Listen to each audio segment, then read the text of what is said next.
চিহ্নটি মানচিত্রের একটি অংশের সাথে হুবহু মিলে যাচ্ছিল। তারা উত্তেজিত হয়ে উঠল। আহমদ সাবধানে পাথরটি পরীক্ষা করলেন এবং বুঝতে পারলেন এটি মানচিত্রের একটি গুরুত্বপূর্ণ অংশ। তারা সেই চিহ্ন অনুসরণ করে আরও গভীরে প্রবেশ করতে লাগলেন। পথটি ছিল দুর্গম এবং বিপদসংকুল। তাদের সামনে ছিল গভীর খাদ, উঁচু পাহাড় এবং ঘন জঙ্গল। কাসিম ভয় পেয়ে গেলেন। তিনি বললেন, ভাইজান, এই পথ তো মৃত্যুর মুখে ঠেলে দিচ্ছে। আমরা কি ফিরে যাব না? আহমদ দৃঢ় কণ্ঠে বললেন, না কাসিম, আমরা ফিরে যাব না। আমাদের পিতা আমাদের ধৈর্য ধরতে শিখিয়েছেন। আমরা যদি এখন হাল ছেড়ে দিই তবে আমাদের সমস্ত চেষ্টা বৃথা যাবে। আল্লাহর ওপর ভরসা রাখো এবং এগিয়ে চলো। ইব্রাহিমও কাসিমকে সাহস দিলেন। তারা 3 ভাই মিলে একে অপরের হাত ধরে এগিয়ে চললেন। পথ চলতে চলতে তাদের খাবার ও পানি ফুরিয়ে আসতে লাগল। তাদের শরীর দুর্বল হয়ে পড়ছিল, কিন্তু তাদের মন ছিল অবিচল। তারা জানত তাদের জনপদের মানুষের জীবন তাদের ওপর নির্ভর করছে। তারা আল্লাহর কাছে সাহায্য চাইতে লাগল এবং ধৈর্য ধরে প্রতিটি পদক্ষেপ ফেলতে লাগল। অবশেষে বহু কষ্ট আর পরীক্ষার পর তারা এক গভীর গুহার সামনে এসে পৌঁছাল। গুহার প্রবেশপথ ছিল অন্ধকার এবং রহস্যময়। সেই অন্ধকার গুহার প্রবেশপথে দাঁড়িয়ে 3 ভাইয়ের হৃদয়ে এক মিশ্র অনুভূতি কাজ করছিল। একদিকে ছিল অজানা আশঙ্কার ভয়, অন্যদিকে ছিল অমূল্য রত্ন খুঁজে পাওয়ার তীব্র আকাঙ্ক্ষা।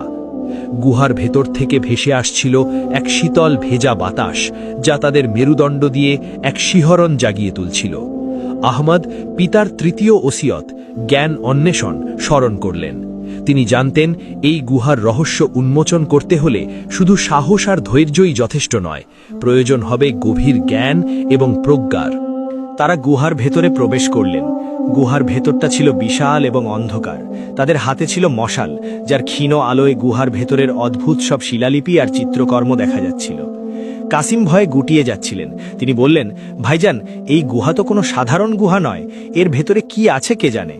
আহমদ তাকে আশ্বস্ত করলেন, ভয় পেও না কাসিম, আল্লাহ আমাদের সাথে আছেন।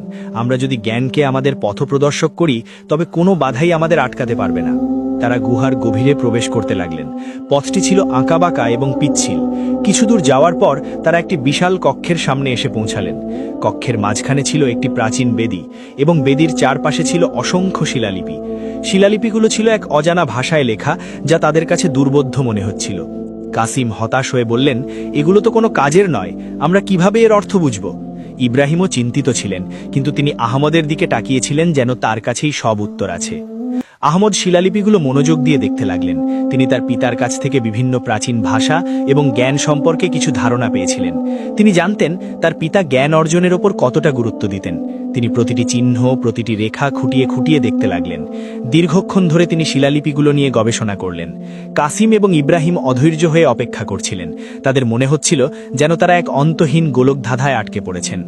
হঠাৎ আহমদের চোখে এক ঝলক আনন্দ দেখা দিল। তিনি একটি নির্দিষ্ট শিলালিপির অর্থ বুঝতে পারলেন। এটি ছিল একটি ধাঁধা, যা রত্নের অবস্থান নির্দেশ করছিল। ধাঁধাটি ছিল এমন, যেখানে আলো আর অন্ধকার মিলিত হয়, যেখানে নীরবতা আর প্রতিধ্বনি খেলা করে, সেখানেই লুকিয়ে আছে সেই অমূল্য রত্ন, যা সময়ের সাথে সাথে আরও উজ্জ্বল হয়। আহমদ বুঝতে পারলেন এই ধাঁধাটি গুহার ভেতরের একটি নির্দিষ্ট স্থানের দিকে ইঙ্গিত করছে। তিনি তার ভাইদের নিয়ে গুহার আরও গভীরে প্রবেশ করলেন। তারা এমন একটি স্থানে পৌঁছালেন যেখানে গুহার ছাদ থেকে এক ফাটল দিয়ে সূর্যের আলো প্রবেশ করছিল। আলো আর অন্ধকারের এক অদ্ভুত খেলা চলছিল সেখানে, এবং সেই আলোর নিচে একটি ছোট জলাশয়ের পাশে তারা একটি প্রাচীন পাথরের বাক্স দেখতে পেলেন। বাক্সটি ছিল শ্যাওলা আর লতাপাতায় ঢাকা। কাসিম উত্তেজিত হয়ে বললেন, এই তো সেই রত্ন। তিনি বাক্সটি খুলতে চাইলেন, কিন্তু আহমদ তাকে থামালেন। আহমদ পিতার চতুর্থ ওসিয়ত, ন্যায় ও সত্যের পথ স্মরণ করলেন। তিনি জানতেন রত্নটি পাওয়ার আগে তাদের আরও একটি পরীক্ষা দিতে হতে পারে। তিনি বাক্সটি পরীক্ষা করলেন এবং দেখতে পেলেন এর ওপর একটি ছোট শিলালিপি খোদাই করা আছে। শিলালিপিটি ছিল এমন যে এই রত্ন নেবে তাকে অবশ্যই এর মূল্য দিতে হবে। মূল্য হল নিজের সবচেয়ে মূল্যবান জিনিসটি ত্যাগ করা। 3 ভাই হতবাক হয়ে গেলেন।